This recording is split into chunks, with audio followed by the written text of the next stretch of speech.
يا صباح الفل عليكم من مالديف مصر. صباح الفل عليكم من كورنيش مطروح الجديد او الممشى السياحي الجديد في مطروح، ويلا بينا نشوف مطروح في ثوبها الجديد.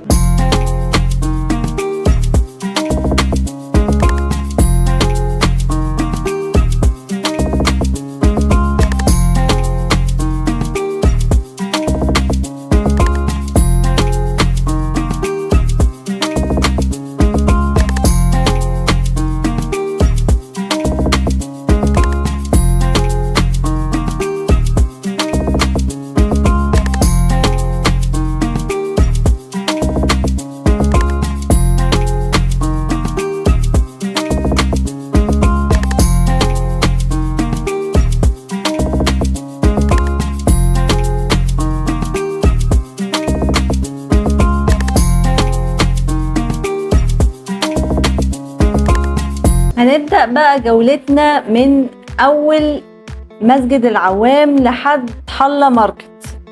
هو التجديد بقى اللي حصل في كورنيش مطروح حصل من أول فين؟ من أول شارع المينا القديم لحد البوسيت، بس أنا هوريكم في الفيديو ده من أول مسجد العوام لحد فتح الله ماركت. الشاطئ اللي انتوا شايفينه ده هو شاطئ العوام، وهو بيبقى قدام مسجد العوام بالظبط. بس هل الشواطئ متسمية نفس الاسم بعد التجديد او بعد ما عملوا الممشى الجديد السياحي لكورنيش مطروح؟ لا طبعا، غيروا اسامي الشواطئ، خلوا اسامي الشواطئ شاطئ مطروح الاول، شاطئ مطروح الثاني، شاطئ مطروح الثالث. طب يلا بينا نعرف بقى تفاصيل كل شاطئ وهنعمل ايه فيه وهندخله ازاي. طب بالنسبة بقى لشاطئ العوام اللي هو قصاد مسجد العوام بالظبط، تجديد زي ما انتوا شايفين حصل فيه ان هو عملوا عدد ألسنة حلو جدا، وطبعا علوا شوية من السور، وكمان عملوا يعني كذا لسان في الشاطئ الواحد، فتقدروا ان انتوا تشوفوا البحر حلو قوي وانتوا من فوق، وكمان من تحت فيه شماسي وكراسي زي ما انتوا شايفين. طيب اسعار دخول الشاطئ ايه؟ 150 جنيه ب4 كراسي وشمسية. يعني لو انتوا مثلا 4 افراد تقدروا ان انتوا تدفعوا 150 جنيه وتستمتعوا بالشاطئ لغاية المغرب او لغاية العشاء، وكمان بيفتحوا الساعة 6 صباحا، يعني وقت كافي جدا ان انت تقعد وتستجم وتعمل اللي انت عايزه. والمية فيروزية جدا جدا جدا يا جماعة. بصراحة هوريكم برضو ان انا دخلت شاطئ من الشواطئ اللي على الكورنيش الجديد او الممشى السياحي الجديد في اخر الفيديو، واوريكم نقاء المية عامل ازاي.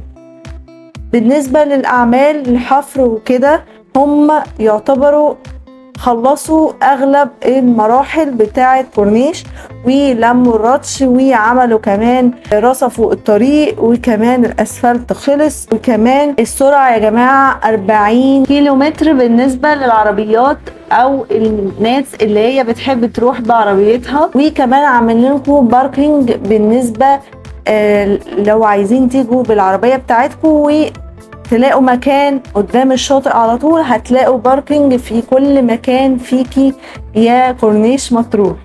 يعني مفيش احسن من كده.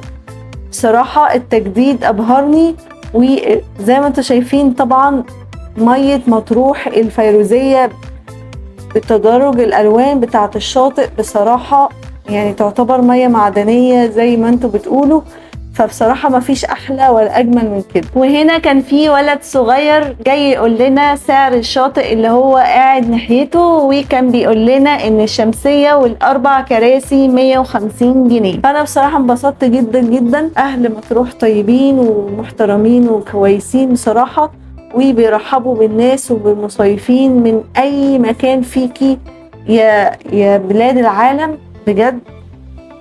وزي ما انتوا شايفين كده كل حتة فيكي يا كورنيش في مكان دخول، وفي كأنه شاطئ منفصل، وقدام فندق دلمار في برضو شواطئ تاني انا بصراحة مش حافظة الشواطئ القديمة كانت ايه او نسيتها يعني، بس هقول لكم الشواطئ المميزة اللي موجودة على الكورنيش الجديد، او بالنسبة اللي انتوا حافظين الاسامي برضو هقولها لكم في خلال الفيديو ده. زي ما انتوا شايفين اهو الحتة بتاعت اللسان بوريها لكم، انا متوقعة بصراحة هتبقى حاجة خرافة يا جماعة ان شاء الله بعد ما تخلص. الاعمال شغالين بجد والله العظيم على قدم وساق فعلا، واغلبية الحاجة خلصت، وكمان شكل الكورنيش هيبقى تحفة ان شاء الله، واعمدة الانارة ركبت وكل حاجة، ناقص ان شاء الله تتشغل بس وتبقى حاجة في منتهى الروعة. هتلاقوا بقى زي ما انتوا شايفين في برضو زرع، والزرع ده هيكتر فيما بعد اكيد وهيبقى شكله حلو جدا.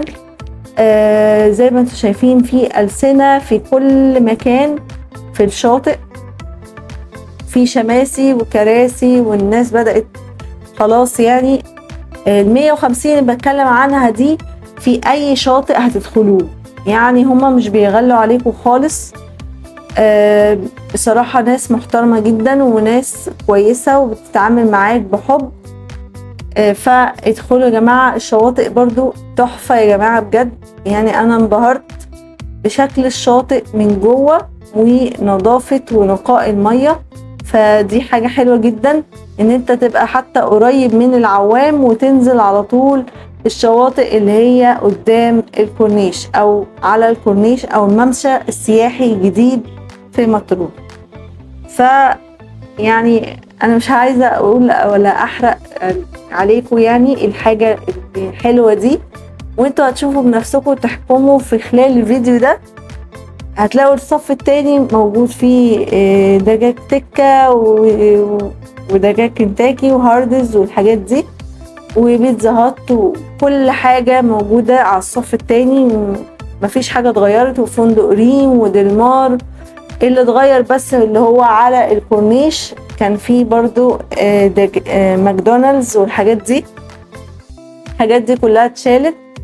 لكن بصوا هنا بقى عملوا حتة ناحية الملاهي في كافيتيريا او كافيه العمدة، ده تعتبر جديد في مطروح. والملاهي في ملاهي 2، يعني ملاهي ناحية فتح الله ماركت دي قديمة، وفي ملاهي قرب فتح الله بس مش قريبة قوي ودي جديدة. وفتح الله ماركت طبعا انتوا عارفين ان هو بيخدم المنطقة كلها، سواء انتوا عايزين حاجة محتاجة كده. وبرضو في طبعا في العوام كل حاجة برضو هوريها لكم في فيديو مستقل، انا نزلت فين ومكان عامل ازاي، وبالنسبة لرؤية البحر عاملة ازاي قدامي. فهتستمتعوا معايا ان شاء الله في جولتي مطروح السنة دي، كانت مختلفة وكانت شيقة جدا جدا جدا. فتح الله ماركت اهو وصلنا له، وكان قدامه شاطئ الهنا اللي هو الغني عن التعريف واللي الناس بتجيله من كل مكان. بصوا الباركينج موجود اهو، والعربيات راكنه ومخصصه ليهم مكان زي ما انتوا شايفين. وهنا الشاطئ زي ما انتوا عارفين، الشاطئ ده انا مش عارفه اسمه بصراحه بس برضو كله فيه ألسنة زي ما انتوا شايفين، وطبعا هيعملوا عليه كافيتريات وحاجات حلوة، وفي نفس الوقت هتقدروا برضو تدخلوا وتستمتعوا بالألسنة مع شوية محافظة على المكان وكل حاجة، هتبقى الدنيا جميلة جدا. وهنا بقى خلاص قربنا ندخل على الشاطئ اللي كنت بقول لكم عليه في بداية الفيديو، وهو شاطئ الهنا، هو بعد فتح الله ماركت بشويه بسيطه. وهنا برضو اللي هي ناحيه الصينيه دي اقرب مكان ممكن تركبوا فيه لشارع اسكندريه او تتمشوا فيه، يعني تتمشوا لغايه شارع اسكندريه بقى وتتسوقوا وتجيبوا احلى اكله سمك ممكن تاكلوها في شارع اسكندريه. وده برضو هوريها لكم في فيديو مستقل تاني، واقول لكم تشتروا فين احلى واجمل اكله سمك ممكن تاكلوها في مطروح. شاطئ الهنا هو ده اللي هو قريب من ناحية الصينية اللي انا بوريها لكم دلوقتي، وقدام المسجد ده. انا بصراحة ما اعرفش برضو المسجد ده اسمه ايه. وفي كشري التحرير ده برضو جديد ولسه بيفتح، وفي كشري التحرير برضو على الناحية التانية ناحية العوام. وهنا ده شاطئ الهنا، بصوا بقى جميل ازاي.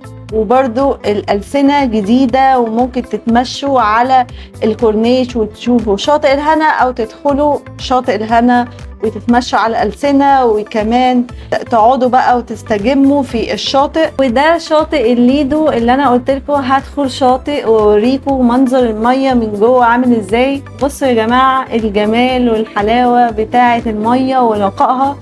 وكمان ده في ألعاب مائية، في البنانا بوت، وفي كمان الباراشوت. وزي ما انتم شايفين برضو اليخت ده، هوريكم برضو رحلة يخت قريب جدا، يعني هنزل فيديو عنها واقول لكم المكان اللي بتركبوا فيه وكل حاجه. وهتلاقوا برضو في ناس بتبيع حاجات ممكن تتسوقوا عن طريق البلاج كده. انا وريتكم من اول العوام لحد شاطئ الهنا او لحد فتح الله ماركت. انا كده خلصت الفيديو بتاعي. لو عجبكم الفيديو ما تنسوش اللايك والشير والسبسكرايب، ولو لسه اول مره تشوفوا قناتي ما تنسوش تشتركوا تحت وتفعلوا زر الجرس عشان يوصلكوا كل جديد مني. واستنوني في حلقات حلوه جدا عن مطروح وجمالها وايه اللي حصل فيها، واشوفكم في فيديوهات جديده من شوبينج ست البنات. وباي باي.